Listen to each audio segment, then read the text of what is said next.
2,000-Year-Old Homework by Jolie Allen. Dr. Todd Hickey opens a rusted tin box filled to the brim with tattered pieces of 2,000-year-old paper from Egypt. Dr. Hickey, a paperologist, is excited about this rare type of treasure. It isn't covered in gold, but it is indeed priceless. That's because those tattered pieces of paper are papyrus. Papyrus tells us much about the secrets of life in ancient Egypt. The Egyptians made this paper from papyrus plants that grew near the Nile River.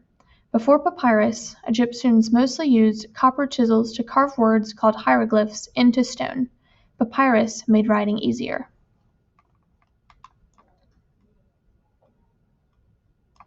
Writing to go.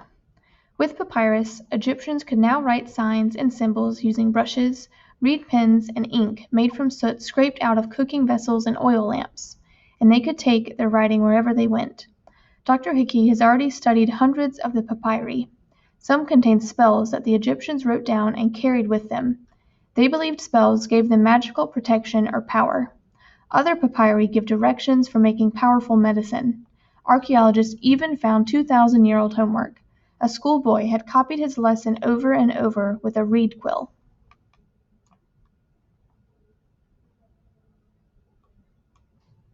From trash to treasure. When papyri weren't needed anymore for writing, they were tossed in the trash. The Egyptians reused these unwanted papyri to make paper mache. They shaped masks for human mummies or used the papyri to wrap animal mummies. Think of it as the ancient Egyptians' form of recycling, says Dr. Hickey.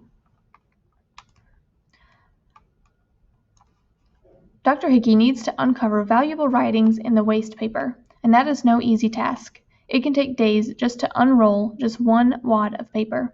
First, it is dampened to help it soften and relax. Then the paper is unrolled a bit. Dirt and gunk are carefully scraped off. The paperologist must be careful not to scrape away the ink or paint underneath the dirt. The paper is unrolled a bit more. When the papyrus is completely unrolled, paperologists look for torn pieces that fit together. After the pieces are joined, is the job finished? No. The secrets from the past are still hidden because words are missing from the worn bits of papyrus. The handwriting is faded and in ancient languages. It's all Greek to me. When Dr. Hickey decodes papyri, he needs to know other languages besides Egyptian. Ancient Egypt was ruled by the Greeks and Romans at different times, so he has to read and think in Greek and Latin. Once he figures out what a sentence means, he tries to guess what the missing words or letters are in the holes of the papyrus. It's a challenge, but it is not impossible for paperologists, Dr. Hickey says. H-E would lead me to think horse in some contexts, house in others. History leaps to life from each repaired papyrus. Dr. Hickey and other paperologists found a police report to a royal scribe about a missing person. It reads, "On the 5th of the present month, when patrolling the fields near the village, I learned from those villagers that Theodotus, son of Dositheos, having set out in that direction, has not yet returned. I make this report." The reporter also says that he found clues, but not the missing person. Another piece of papyrus gave the dinner menu for a town's sacred crocodile. The crocodiles were to be served meat, wine, and honey.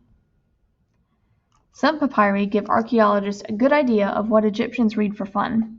They enjoyed adventure stories, poetries, plays, and myths. It will take years for Dr. Hickey to study all the papyri in the tin box. He picks up a completed papyrus covered in protective glass. The writing on the papyrus forms a triangle, and the words can be read in several directions. It says the Greek nonsense phrase for a magical spell, similar to abracadabra. Too bad it can't be used to make all the papyrus bits in the tin box fall together instantly. But we can look forward to learning more about Egyptian life as each piece is connected.